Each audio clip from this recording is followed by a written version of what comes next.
जी हमारे साथ जुड़ गए हैं फोन लाइन पर। संतोष जी, बहुत स्वागत, बहुत धन्यवाद और बहुत आभार आपको के न्यूज़ के लिए वक्त निकालने के लिए।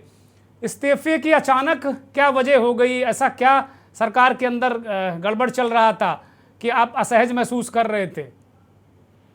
देखिए, एक ही बात है, सुबह से हम बोल रहे हैं कि हम लोग की पार्टी के सामने एक प्रस्ताव आया कि पार्टी का विलय करने जनता दल यूनाइटेड, और ये हम लोग को कतई मंजूर नहीं था, इसलिए हम लोगों ने ये डिसीजन लिया।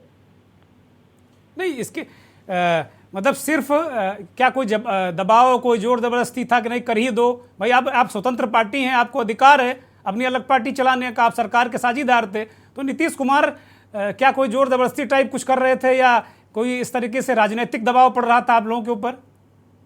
जाहिर सी बात है, दबाव था और इस तरह का जोर जबरदस्ती था, तभी तो हम लोग अलग हुए हैं। हम लोग एक इंडिपेंडेंट पार्टी है, हर पार्टी चलाने का हम लोग का अधिकार है और हम अपने तरीके से पार्टी चला रहे थे। हमारी एक विचारधारा है, उस विचारधारा पर चल रहे थे, लेकिन वो विचारधारा हमारे विचारधारा माननीय नीतीश कुमार जी के साथ भी था। लेकिन ऐसी क्या बात आई ये समझ हम लोग को भी नहीं है कि हम लोग के साथ ये प्रस्ताव आया, तो प्रस्ताव मंजूर नहीं था।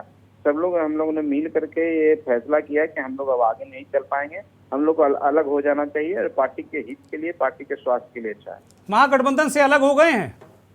जी निश्चित तौर पर। आज तो हम देखे हैं कि उनके नेताओं का भी बयान आया है, तो हम अपने आप को महागठबंधन से अलग ही मानते हैं। मतलब मानते हैं कि कर लिया? क्योंकि अभी एक बयान आपका हम चला रहे थे, उसमें आप कह रहे थे कि महागठबंधन से अलग नहीं हुए हैं हम। संतोष मान जी, हम तो, मेरी तो कोशिश थी, हम लोग की कोशिश थी, क्योंकि हम लोग तो बिहार को बचाने की बात कर रहे हैं। लेकिन जब महागठबंधन के जिम्मा जिनके ऊपर है, वो अगर ऐसा सोचते हैं कि पार्टी विलय हो जाए, वो नहीं रहना चाहिए, तो हमारे पास एक विकल्प है कि हम अपनी पार्टी को खुद एक अलग तरीके से मजबूत करें, अपने संगठन का विस्तार करें और आगे जो विकल्प होगा उस विकल्प पर विचार करें।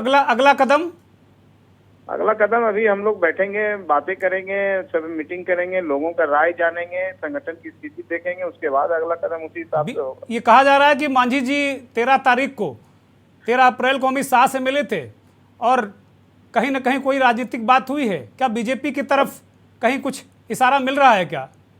देखिए, वो मुलाकात को लोग इस तरह से मान चल रहे हैं, इसी बात का मुझे आश्चर्य होता है। कोई व्यक्ति अगर किसी से मिलता है, कोई सामाजिक, इसीलिए तो आपसे ही सीधे सीधे पूछ ले रहे हैं ना हम। जी, ऐसी कोई बात नहीं हुई थी। उसको लेकर के लोगों का हो सकता है कि लोगों को शंका हो, तो होता है, कमजोर लोग, गरीब लोग के ऊपर इस तरह की बातें की जाती है, लेकिन ऐसी कोई बात नहीं थी।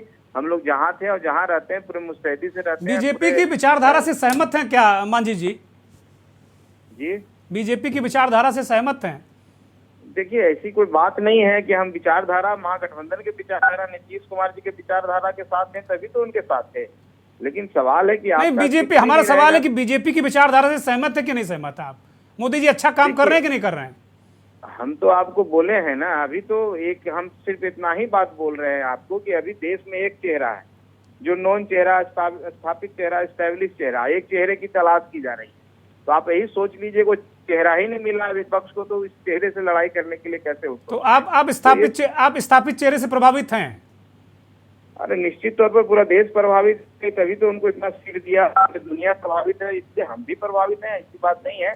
लेकिन विपक्ष का जो कोशिश है कि एक चेहरा ढूंढा जाए, हम शुभकामना देते हैं उनको कि एक चेहरा मिल जाए ताकि उनके सामने कोई आ सके। तो ये भी कहा जा रहा था कि आप लोग कुछ अरेंजमेंट चाहते थे राज्यसभा या कुछ इस तरीके का कि भाई आपके भाई के लिए और बड़े मांझी जी खुद अपने लिए कुछ चाह रहे थे। इसमें कितनी सच्चाई है कि झूठे आरोप हैं ये?